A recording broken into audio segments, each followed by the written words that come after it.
గోదావరి కనిలో దారి మైసమ్మ గుడ్లను కూల్చడంపై బీఆర్ఎస్ నాయకులు కౌశిక్ హరి ఆగ్రహం వ్యక్తం చేశారు.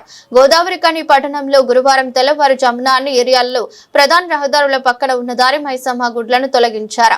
ఈ రోజు ఉదయాన్నే వాటిని సందర్శించిన కౌశిక్ హరి మాట్లాడుతూ ఇప్పటి వరకు పేదల ఇండ్లను కూల్చిన అధికారులు ఇక పేదల తమ కుటుంబాలను కాపాడాలని సెంటిమెంట్ తో కట్టుకున్న దారి మైసమ్మ కట్టడాలను కూడా కూల్చివేయడం జరిగిందని ఆవేదన వ్యక్తం చేశారు. దారికి అడ్డుగా ఉంటే అక్కడే ప్రజలతో మాట్లాడి పక్కన కట్టి ప్రయత్నం చేయాలి కానీ ఇలా ఎవరికి చెప్పకుండా వాటిని తొలగించింది తామే అని చెప్పడం కూడా చేయడం లేదన్నారు. రామగుండం ఎమ్మెల్యే ఇందులో బాధ్యులైతే వారు ఇలా హిందువుల మనోభావాలతో ఆడుకోవడం మంచిది కాదని హితవు పలికారు. రామగుండం కాన్స్టిట్యూన్సీలో రామగుండం కార్పొరేషన్లో కూల్చివేతల పర్వం అనేది కొనసాగుతూ ఉన్నది. ఇవాళ పొద్దున్న లేసే వరకు ఈ ఇన్ని రోజులు ఉన్నటువంటి ఇళ్లను గరీబ్ ఇళ్ళనే ఆయన టార్గెట్. పెద్ద ఇళ్ళను కూలవాడట, గరీబ్ ఇళ్ళనే కూలుస్తారట. దాంట్లో భాగంగా ఇవాళ ఏదైతే గరీబ్ వాడలు ఉంటాయో ఆ వాడలలో ఉన్న వాళ్ళు కులదేవతలు, గ్రామ దేవతలు, అదేవిధంగా వాడ కట్టుకునేటువంటి దారి మైసమ్మలు, ఎల్లమ్మలు ఇవన్నీ కూడా రోడెంబడి ఉన్న వీటిని అన్నిటిని కూడా ఒకటే రోజు తెల్లారంగా 3-4 గంటలకు మొదలుపెట్టేసి 5 గంటల వరకు అన్నింటినీ దాదాపు ఒక 400-500 చిన్న చిన్న గుళ్ళన్నీ కూలగొట్టడం జరిగింది. ఇది ప్రభుత్వం కూల్చివేసిందా, ఎమ్మెల్యే కూల్చివేసిందా, మరి మున్సిపల్ కూల్చేసిందా, దీనికి జవాబు చెప్పేది లేదు.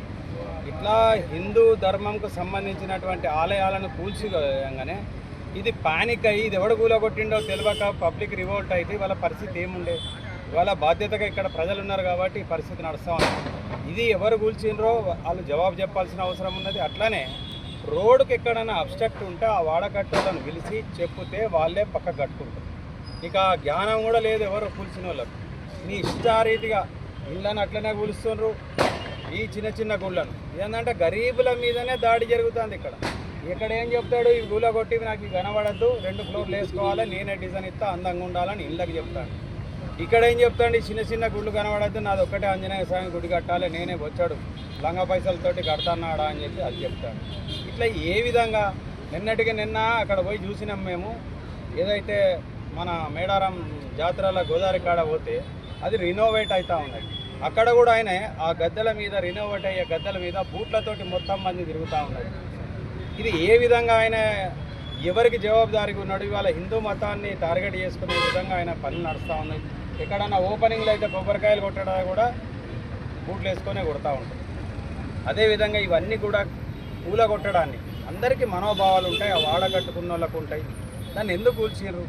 దానికి బాధ్యత మరి ఎమ్మెల్యే గారి ప్రమేయం ఉన్నదా లేదా, అధికారుల ప్రమేయం ఉన్నదా లేదా? మేము ఇవాళ 1 టౌన్ సీఏ గారికి పోయి ఇది కంప్లైంట్ ఇస్తాం, దాని మీద చర్యలు తీసుకోవాలని మేము డిమాండ్ చేస్తూ ఉన్నాం. అదేవిధంగా ఎక్కడ అనవసరం ప్లేస్లో నీకు ఇబ్బంది ఉన్న కాడ పక్క జరుపుకుంటారు, లేని కాడ కూడా పోయి ఏదైతే ఈ రోడ్డుకు డ్రైన్ ఉన్నది, డ్రైన్కి యువతలు ఉన్నవిటిని ఎందుకు గులవాలి? మీకు ఏ విధమైన ట్రాఫిక్ ఇబ్బంది ఉన్నది? ఇది మేము దీన్ని తీవ్రంగా ఖండిస్తున్నాం. ఇప్పటికైనా ఈ కూలగొట్టబడిన విగ్రహాల ద్వారానైనా నీకు తెలివి జ్ఞానం రావాలని చెప్పి ఈ ఊరు ప్రజలు దయచేసి గమనించండి. ఇది ఏంది, ఇది ఏం సాంప్రదాయం, ఎక్కడికి పోతుంది? దీన్ని మేమంతా కూడా తీవ్రంగా ఖండిస్తూ ఉన్నాం.